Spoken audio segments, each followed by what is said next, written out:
bir sahna ko'rinishimiz bor, shiorlarimiz bor, shu bo'yicha davom etadi. Hozir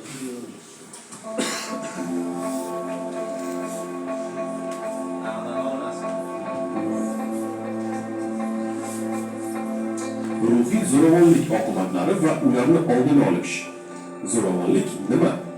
Bu insonlarga ham jismoniy, ham ruhiy bosim o'tkazish, azoblash, paydo bo'lish sabablari. Ota-ona tarafidan muntazam qo'rqitish, kuch ishlatish.